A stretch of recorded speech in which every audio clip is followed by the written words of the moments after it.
Hello नमस्कार प्यारे साथियों, welcome to my YouTube channel all in all पर आप सभी का स्वागत है। तो आज की वीडियो में हम कवर करने वाले हैं 25 क्वेश्चंस रैपिड फायर सीरीज के पार्ट 2 के बारे में, जिसमें हम एसएससी के डिफरेंट डिफरेंट एग्जाम्स में पूछे गए हिस्ट्री के प्रीवियस ईयर क्वेश्चंस के बारे में बात करेंगे। इस सीरीज में आपको केवल चैप्टर वाइज क्वेश्चन सॉल्व कराए जा रहे हैं जो कि बाइलिंगुअल भी हैं। तो आज हम प्राचीन इतिहास के सिंधु घाटी सभ्यता व वैदिक युग के बारे में जो क्वेश्चंस एसएससी द्वारा पूछे गए हैं, केवल उन्हीं की चर्चा करेंगे। इससे पहले वाला वीडियो अगर आपने नहीं देखा है तो आपको डिस्क्रिप्शन में लिंक दे रखा है, लिंक पर क्लिक करके आप वीडियो देख सकते हैं।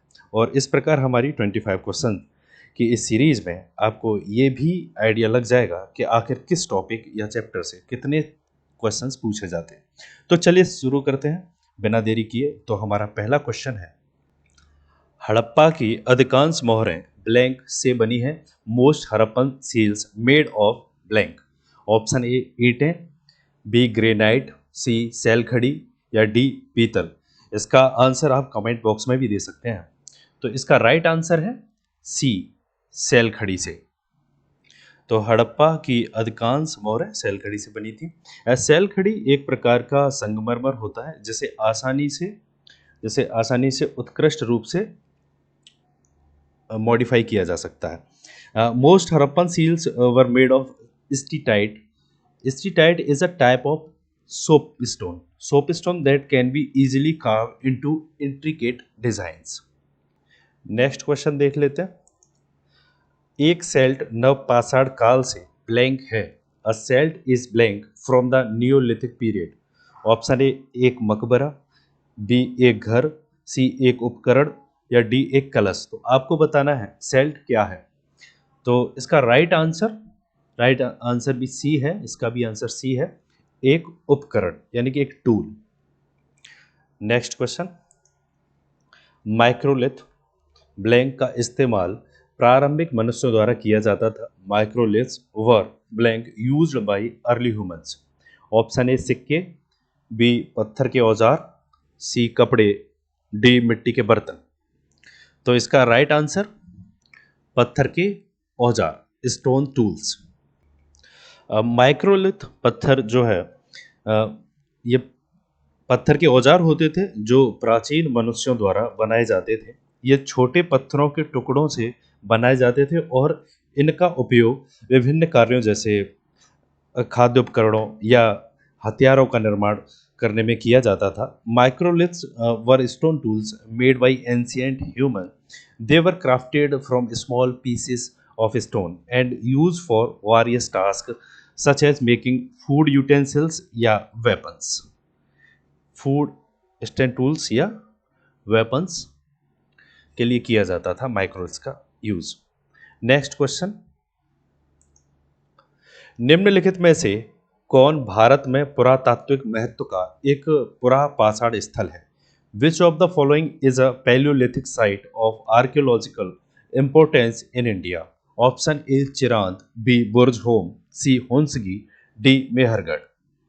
तो इसका राइट आंसर सी हुंसगी।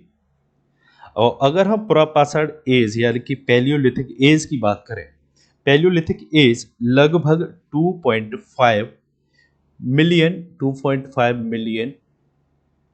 वर्ष पूर्व से 10,000 ईसा पूर्व तक 10,000 ईसा पूर्व तक फैला हुआ था। इस युग में मानव अपने अस्तित्व के लिए पत्थरों के औजारों का उपयोग करता था। यह युग मुख्य रूप से पत्थर के औजारों के निर्माण और उपयोग के लिए जाना जाता है। ये हमने बात की पुरापाषाण एज की।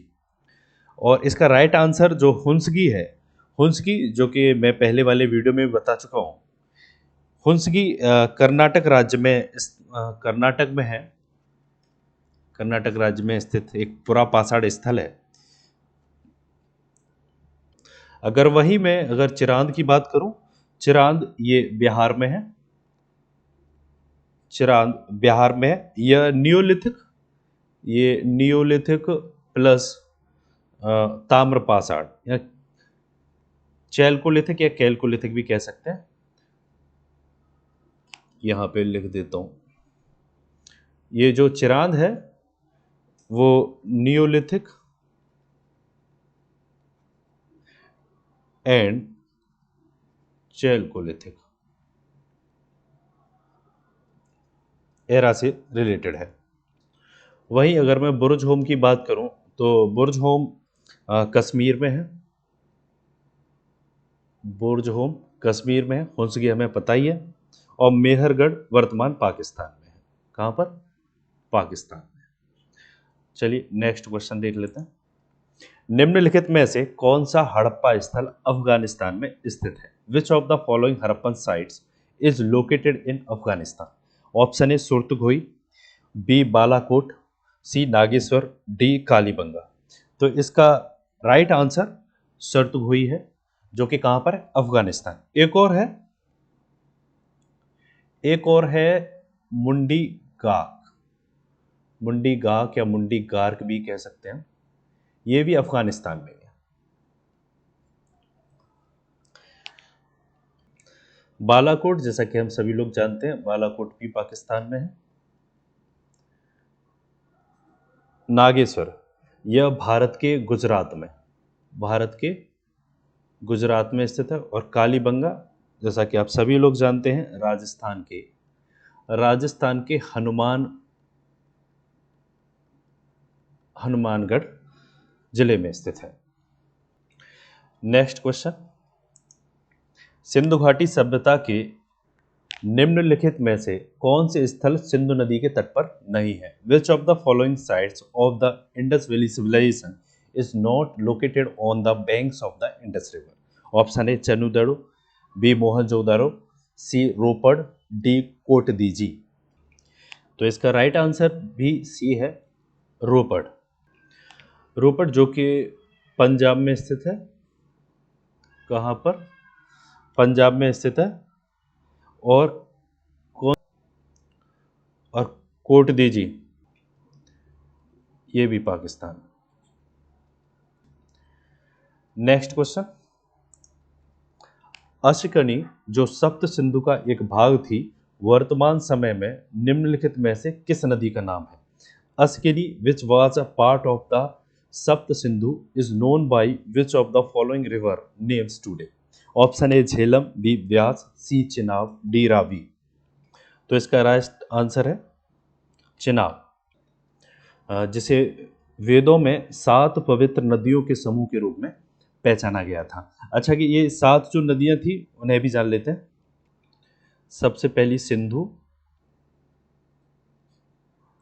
झेलम, फिर उसके बाद रावी, चिनाब है, व्यास नदी,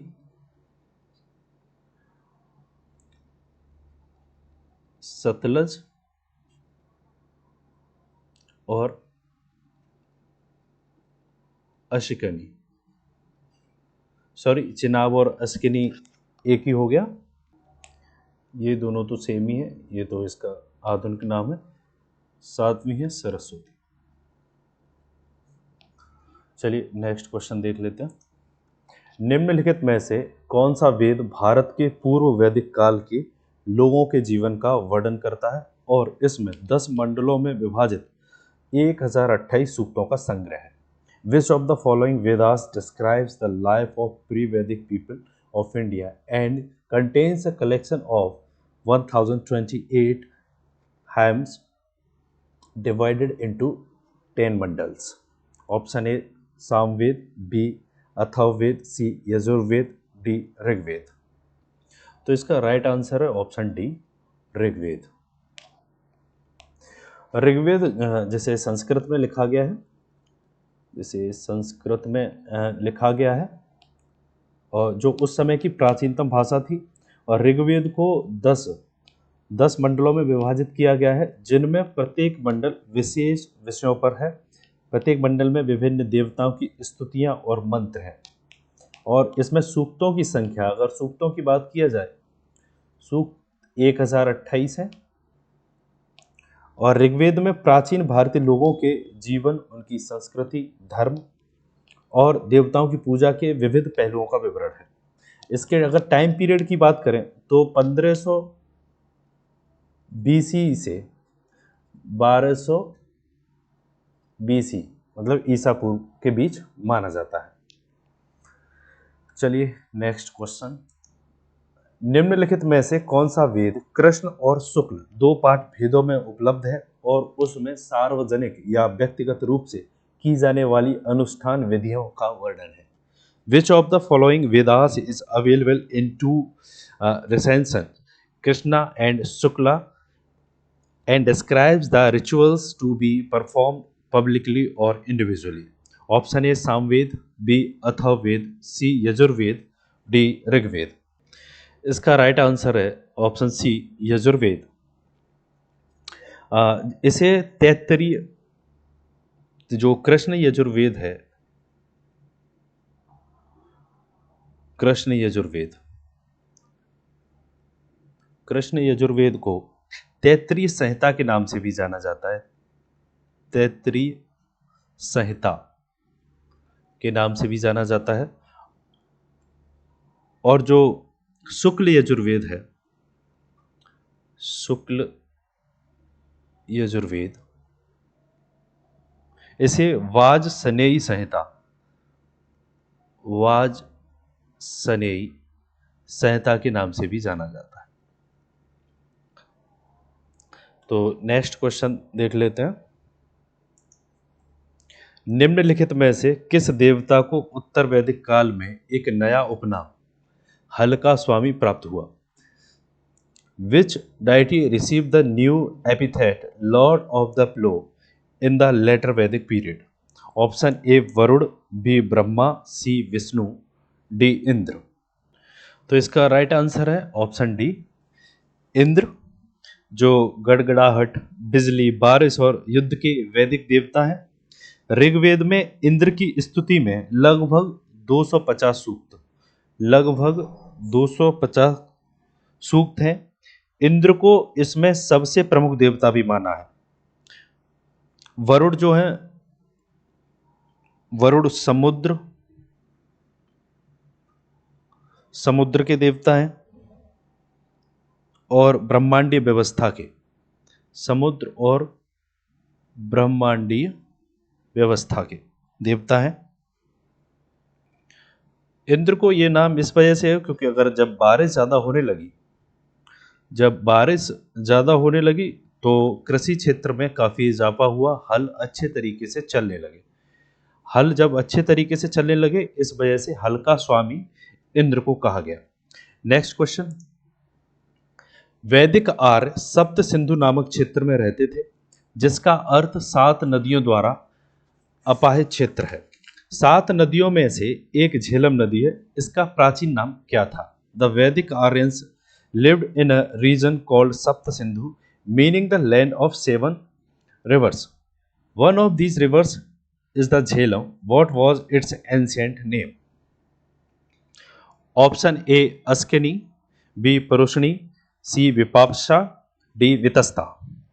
तो इसका आंसर आप कमेंट बॉक्स में भी दे सकते हैं। तो इसका राइट आंसर है ऑप्शन डी वितस्ता। सप्त सिंधु जो नदी थी, उनके सभी के प्राचीन नाम हैं, उन्हें भी जान लेते हैं। जैसे अस्कनी है, ये चिनाब नदी का नाम है, और इसका दूसरा नाम भी है एक चंद्रभागा, चंद्रभागा। जो पुरुषड़ी है, पुरुषड़ी जो नदी है, इसका भी नाम है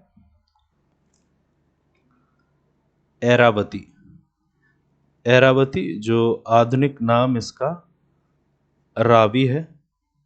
विपाशा है, जिसका आधुनिक नाम व्यास नदी है, व्यास नदी। और जो वितस्ता, ये आप जान ही चुके हैं, झेलम, झेलम नदी। वही अगर सतलज के नाम की अगर बात करें तो इसके भी 2 नाम हैं, सतुद्री, ये प्राचीन नाम है, सतुद्री, और जराद्रोस, जराद्रोस। और झेलम नदी की बात करें तो झेलम नदी हाइडस्पीस, इसका प्राचीन नाम हाइडस्पीस। नेक्स्ट क्वेश्चन देखते हैं। प्रारंभिक वैदिक काल में धनवान व्यक्ति को ब्लैंक के रूप में जाना जाता था। In the early Vedic period a wealthy person was known as blank. Option A Duhitri, B Gaveshana, C Gomat, D Ravi. तो इसका right answer option C Gomat है। अगर हम प्रारंभिक वैदिक काल की बात करें, प्रारंभिक वैदिक काल जिसका टाइम पीरियड 1500 बीसी से 1000 बीसी तक था, जिसे ऋग्वैदिक काल भी कहा जाता है, से ऋग्वैदिक काल भी कहा जाता है इस टाइम पीरियड को। और इसके बाद जो 1000 बीसी से 600 बीसी तक था, इसे उत्तर वैदिक काल, उत्तर वैदिक काल के नाम से जाना जाता है। तो यहाँ पे बहुत सारे टर्मिनोलॉजी का यूज होता था, जैसे कि राजन, राजन को कहा जाता था जनस्य गोपति, जनस्य गोपति, या फिर गोपा। राजन को कहा जाता था जनस्य गोपति या गोपा, यानी कि गायों का रक्षक, गायों का रक्षक। दूसरा शब्द है गढ़, जो कि यूज होता था सभा के लिए। किसके लिए? सभा के लिए यूज होता था। तीसरा पुरोहित, पुरोहित जो कि मुख्य पुजारी या मंत्री होता था। सेनानी का यूज होता था, एक वर्ड था सेनानी, सेना का नेता होता था ये। पांचवा शब्द था समिति, जो लोगों की आम सभा होती थी। और एक होता छठवां, जैसे कि विषु, विषयपति, जिसके द्वारा मतलब गांव का संचालन देखा जाता था। इसमें बहुत सारा मैटर हौच पौच हो गया है, चलो कोई नहीं। Next question. निम्नलिखित में से किस वेद में 10 राग युद्ध, यानी कि 10 राजाओं का युद्ध का उल्लेख है? In which of the following Vedas is the battle of the 10 kings, 10 राग is mentioned? Option A Samaveda, B Atharvaveda, C Yajurveda, D Rigveda. Right answer option D Rigveda. Next question. उत्तर वैदिक काल में निम्नलिखित में से कौन सा वर्ड मुख्य रूप से खेती, पशुपालन और व्यापार जैसे काम करता था? In the later Vedic period in which word was primarily engaged in agriculture, animal husbandry and trade. Option A Kshatriya, B Brahmin, C Shudra, D Vaishya. तो very simple question, right answer option D. जैसा कि हम सभी लोग जानते हैं कि 4 वर्ड थे, ब्राह्मण, क्षत्रिय, वैश्य और शूद्र। ब्राह्मण पुजारी और कानून के शिक्षक थे, और क्षत्रिय योद्धा, राजा या प्रशासक हुआ करते थे। वैश्य महाजन और व्यापारी हुआ करते थे। शूद्र कारीगर और मजदूर का काम देखते थे। Next question. आर्यों की प्रमुख सामाजिक इकाई ब्लैंक थी। The main social unit of the Aryans was? Option A Rajan, B Parishad, C गढ़, डी जन। राइट आंसर ऑप्शन डी जन। जो आदिवासी या कबीले हुआ करते थे, उनकी सबसे छोटी इकाई यही थी। Next question. 4 वेदों में से किसमें बुरी आत्मा और बीमारियों से बचने के लिए जादू मंत्र और तंत्र मंत्र का संग्रह है? Which of the 4 Vedas contains a collection of magic spells and rituals to ward off evil spirit and diseases? Option A Atharvaveda, B Yajurveda, C Rigveda, D Samaveda. इसका राइट आंसर ऑप्शन ए यानी कि अथर्ववेद। अथर्ववेद में जादुई मंत्रों का जिक्र है। इसमें 730 सूक्त, 730 सूक्त और 5000 से भी 5000 प्लस मंत्र हैं और इसमें इसके 20 खंड हैं। कितने खंड हैं? ये 20 खंडों में विभाजित है, 20 खंडों में विभाजित है। यजुर्वेद में अनुष्ठानों का जिक्र है, यजुर्वेद में अनुष्ठानों का जिक्र है। ऋग्वेद का जिक्र हम पहले कर ही चुके हैं। सामवेद में संगीत या भजन का जिक्र है। नेक्स्ट क्वेश्चन देख लेते हैं। पूर्व मीमांसा स्कूल ऑफ फिलोसफी की स्थापना प्राचीन भारत में ब्लैंक द्वारा की गई थी। The Purva Mimamsa school of philosophy was founded in ancient Indian by option A Vyasa, B Kapil, C Patanjali, D Jaimini. तो इसका राइट आंसर है ऑप्शन डी यानी कि जैमिनी। पूर्व मीमांसा को धर्म मीमांसा और कर्म मीमांसा के रूप में भी जाना जाता है। 6 प्रमुख हिंदू दर्शन हैं, जैसे कि इनकी बात कर लेते हैं। सांख्य दर्शन, सांख्य, नंबर 2 योग,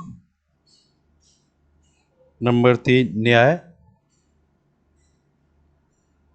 नंबर 4 न्याय के बाद वैशेषिक, वैशेषिक, नंबर 5 मीमांसा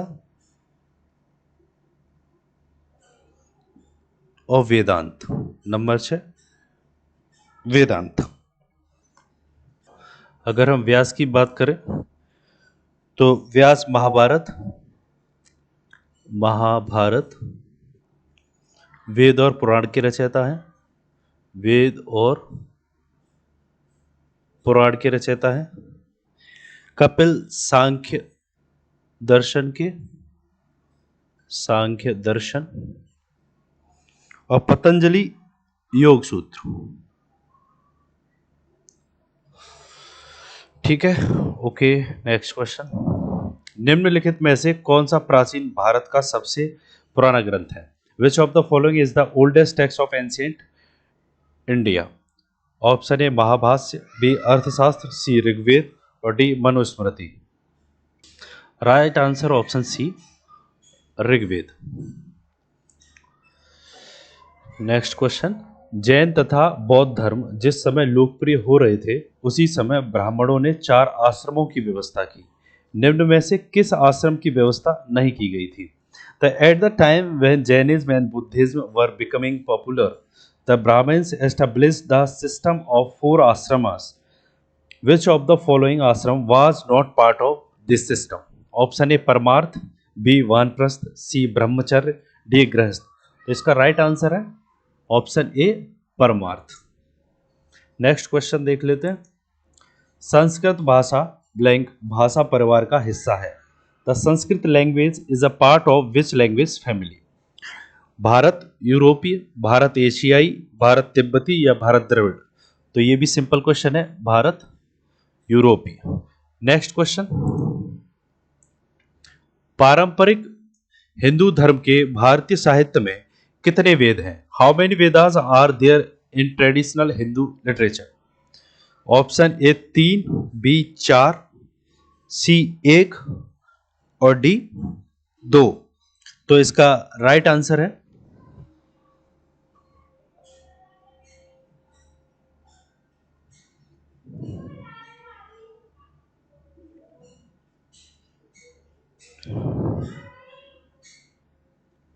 ऑप्शन बी 4, जो कि हम पढ़ते चले आ रहे हैं। ऋग्वेद, यजुर्वेद, सामवेद, अथर्ववेद। Next question. कुल कितने वेदांग हैं? How many Vedangas are there? 10, 6, 5 या 2? तो इसका राइट आंसर है ऑप्शन बी 6। सभी वेदांगों की अगर हम बात करें तो सबसे पहले शिक्षा, दूसरा कल्प, तीसरा व्याकरण, चौथा निरुक्त, पांचवा छंद और छठवां ज्योतिष। नेक्स्ट क्वेश्चन, ऋग्वेद में कितने मंडल हैं? ऑप्शन ए 6, बी 4, सी 8 या डी 10। तो इसका राइट आंसर है ऑप्शन डी यानी कि 10। ऋग्वेद चारों वेदों में सबसे पुराना वेद है। इसमें 10,600 श्लोक, 10,600 श्लोक, 1028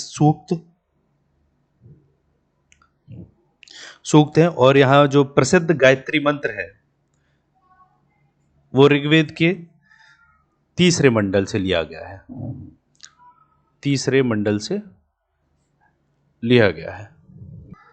नेक्स्ट क्वेश्चन, आर्य ग्रंथों की भाषा कौन सी थी? What was the language of Aryan text? Ardha Magadha Prakrit, B प्राकृत, सी फारसी या डी संस्कृत। इसका राइट आंसर है ऑप्शन डी यानी कि संस्कृत। संस्कृत भारत में बोली जाने वाली पहली भाषा थी। अर्ध मागधी प्राकृत एक मध्य इंडो आर्यन भाषा थी, इंडो आर्यन भाषा थी। प्राकृत तीसरी और 7वीं शताब्दी ईसा पूर्व के बीच में बोले जाने वाली भाषा थी। तीसरी से 7वीं शताब्दी के बीच बोले जाने वाली भाषा थी। नेक्स्ट क्वेश्चन, हस्तिनापुर का लौह कार्यान्वयन स्थल भारत के इनमें से किस वर्तमान राज्य में पाया गया था? The site of iron implementation in Hastinapur was found in which of the following present day state of India? Option A Bihar, B Uttar Pradesh, C Haryana, D Madhya Pradesh. Right answer option B यानी कि उत्तर प्रदेश। अगर हम हस्तिनापुर की बात करें तो 1950 के दशक के शुरुआत में जो एएसआई के महानिदेशक थे बीबी लाल,